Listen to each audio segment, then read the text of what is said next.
妈妈，你为什么每天都给多肉拍照？拍照可以方便妈妈观察多肉的状态，有时候肉眼看不到。那你经常给我拍照，也是要发现我的状态吗？给你拍照不是，是因为妈妈喜欢你。那外婆也超喜欢我，一直给我拍照。多肉植物变得越来越便宜，品种也越来越丰富。对于养肉新手来说，它的养护难度从来没有下降过，即使是有的老手也会经常翻车。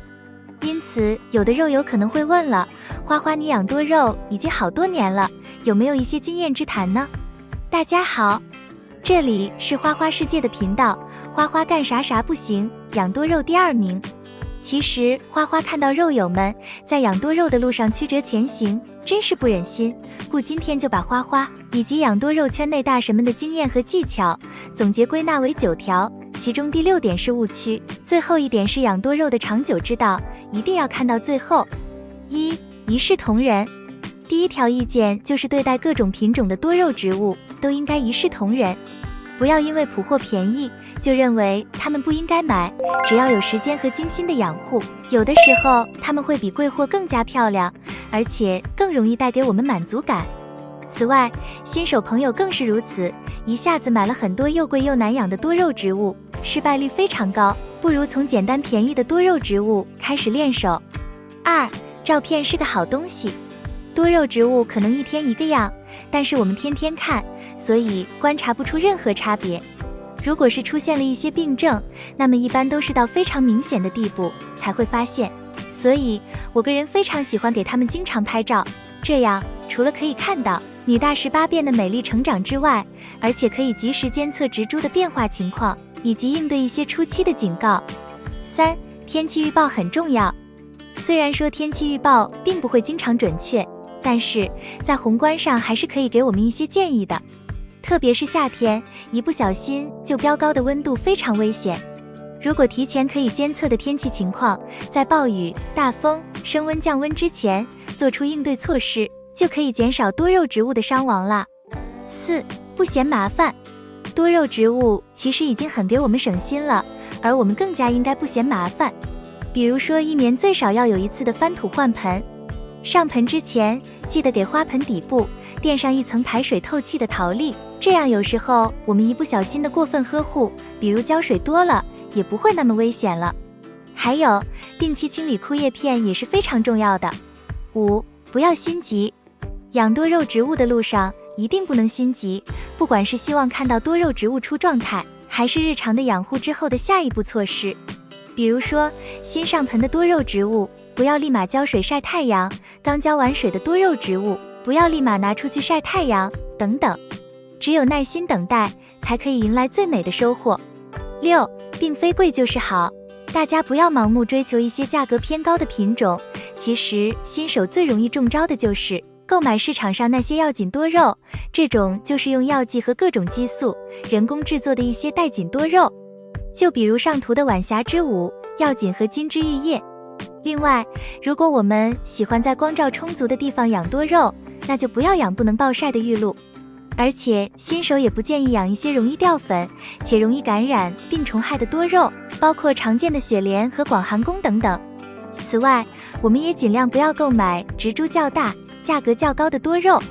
这种多肉虽然看起来好看，但是没有足够的养功，回去要么变得面目全非，要么养死，不但经济损失大，还容易丧失养多肉的信心。喜欢养多肉可以养中小苗，价格便宜，自己一手带大，更有成就感，也比较皮实好养。7换个花盆，换个造型，就是不一样的心情。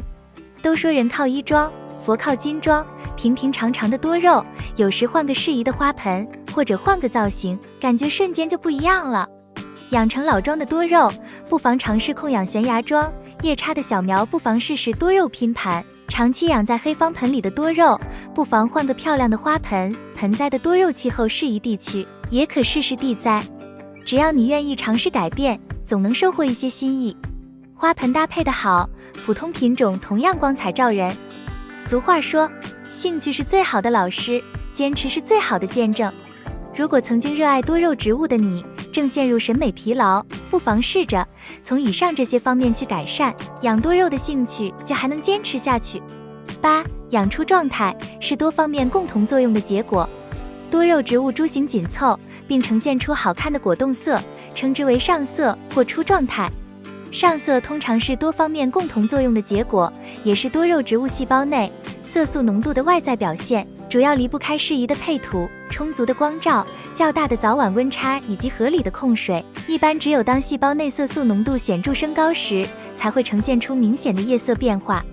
除了多肉开挂区以外，大部分地区只有秋季以及初冬时节最接近原生环境，具有日照充足、空气干燥、早晚温差较大的气候优势，是多肉植物最容易出状态的时间段。其余季节只能通过控水和增加光照尽量去保持状态。9. 少而精才是养多肉的长久之道。多肉植物不仅品种数以万计，而且新品更新很快，以至于很多花友在跟风一段时间后，反而陷入了买盆、买苗、买土无限循环的状态，最后阳台越来越拥挤，花费的金钱和时间成本也越来越高。所以刚开始养多肉，最好本着少而精的原则，先积累经验，然后循序渐进，才是长久之道。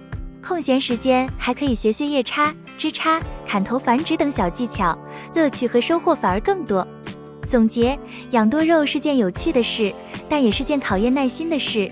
每天都有新人的加入，也有老玩家的退出。如果你也想养多肉，盲目的开始，不如先借鉴一下别人的经验，或许能少走一些弯路。关于花花分享的内容，有其他意见，欢迎指摘和批评。花花制作视频不容易，觉得有用点个赞，并多多帮花花转发，这对花花很重要。感谢观看，感谢粉丝一直的喜欢和包容，我们下期见。